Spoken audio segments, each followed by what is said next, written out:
بسم اللہ الرحمن الرحیم۔ میری آپ لوگوں سے ریکویسٹ ہے کہ میرے چینل کو سبسکرائب کر دیں اور میری ویڈیو کو اینڈ تک لازمی دیکھیں۔ ایک عزیزہ کا بچھڑنا امام پاک کے لیے اس قدر روح فرسا تھا کہ آپ زائنوئے غم پر سر رکھ کر خاک کربلا پر بیٹھ جاتے اور کبھی آسمان کی طرف نگاہ کر کے اپنے وقت شہادت کی باقی ماندہ گھڑیاں گنتے، کبھی درد رسیدہ مغموم و مظلوم عورتوں کی طرف نگاہ حسرت فرماتے۔ بس ایک شہزادہ علی اکبر جلوہ میں ہے اور ایک قوت بازو عباس علمبردار سامنے ہے۔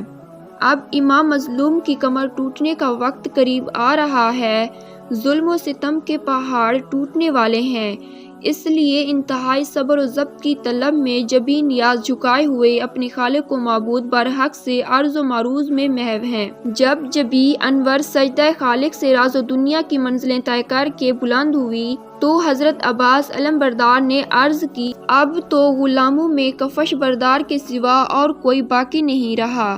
بچوں کے دل، جوانوں کا جہاد، بوڑھوں کے کمزور ہاتھوں سے چلتی ہوئی تلواریں دیکھی اور جس سے اب تک سوا علم بلند رکھنے کے اور کوئی کارگزاری نہیں ہوئی، نور دیدہ بطول اب تو خون رگیں توڑ کر راہ خدا میں بہہ جانے کی حسرت میں سرگرم ہے۔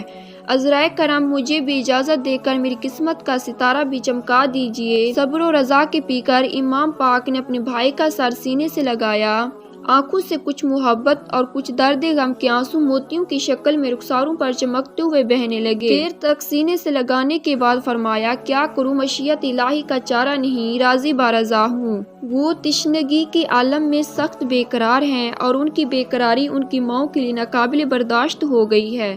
سنتے ہی عباس علمبردار خیمے کی طرف چلے۔ داخل ہوتے ہی سیدہ سکینہ اور علی اصغر کی تشنگی کا وہ عالم دیکھا کہ تڑپ گئے۔ علی کے شیر نے غصہ میں ہونٹ چباتے ہوئے کہا، افسوس، فرات سامنے ہے اور یہ بچے پانی کی ایک ایک بوند کو ترسے۔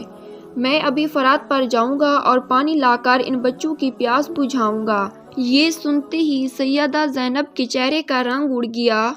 وہ پکاری، بھیا، کیا نہر کے کنارے فولاد میں ڈوبی ہوئی فوج کی دیوار کے مقابل اکیلے جاؤ گے؟ عباس علمبردار نے کہا، میری بہن، تمہیں تشویش کیا ہے؟ اگر وہاں غرق آہن فوج ہے تو کیا تمہارے بھائی کے ہاتھوں سے بچ پائیں گے؟ حیدر کے شیر کی ہمت افزا بات سے پیاسوں کو کچھ ڈھارس محسوس ہوئی اور ٹوٹے ہوئے دل سینوں میں بندھ گئے۔ مشکیزہ شانے پر لٹکائے اور فرات کی طرف چلے۔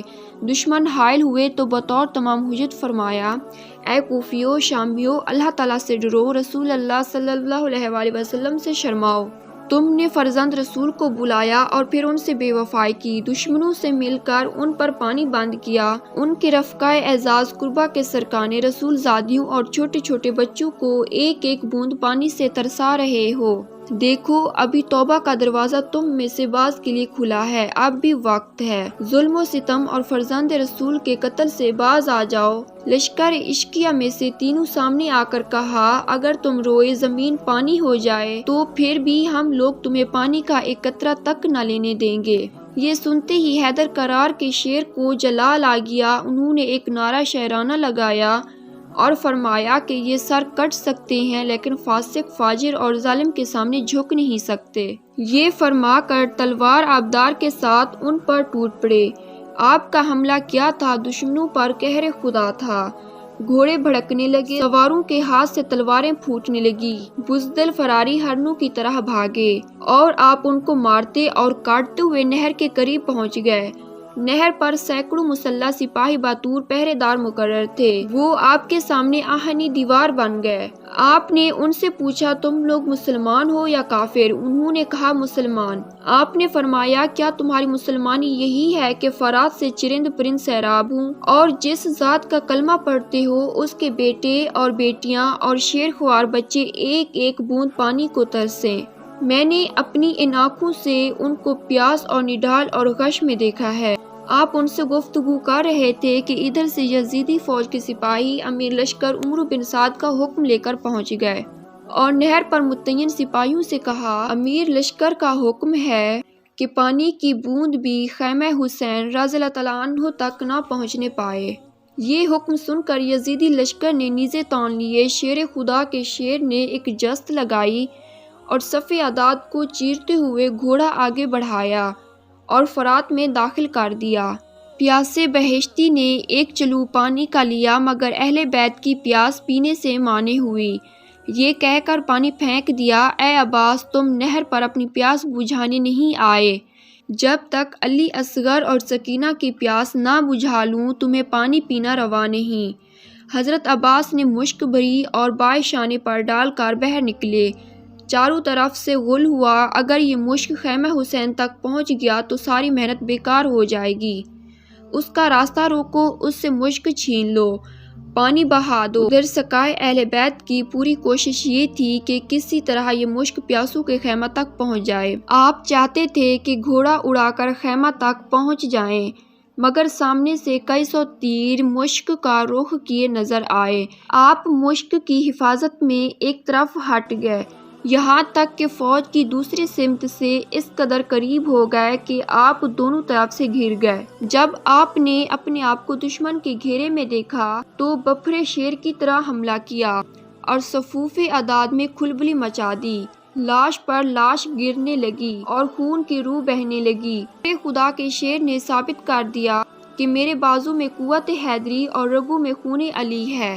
لاشوں کے انبار لگا دیے کہ ایک خبیث زہرہ نامی نے دھوکے سے آپ کے بائیں شانے پر ایک ایسا وار کیا کہ بازوئے علمدار کو شانے سے جدا کر دیا۔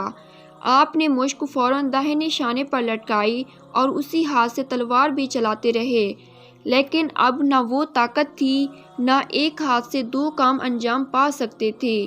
دفاعی کوشش کرتے کرتے ایک طرف سے فوج کے پہرے پر آپ نے گھوڑا اٹھا دیا کہ شاید راستہ مل جائے، مگر اس غازی کی خدمات ختم ہونے کا وقت بڑی تیزی سے قریب آ رہا تھا، یہاں تک کہ نوفل نے دائیں بازو پر بھی ایک وار کیا اور وہ ہاتھ بھی کٹ گیا۔ یہاں تک کہ نوفل نے دائیں بازو پر بھی ایک اور وار کیا اور وہ ہاتھ بھی کٹ گیا۔ اللہ اللہ، شیر خدا کے فرزند کی ہمت دیکھیے کہ مشک کا تسمہ منہ میں دبا لیا، لیکن مشک کے بچانے کی کوئی تدبیر کامیاب نہ ہوئی۔ ایک مردود نے تاک کر ایک ایسا تیر مارا کہ مشک کے پار ہو گیا اور سارا پانی یک لخت بہہ گیا۔ امام پاک کی زبان پر یہ الفاظ تھے، اب میری کمر ٹوٹ گئی ہے۔ دست و بازو بھائی کی لاش اٹھا کر خیمے میں لے آئے۔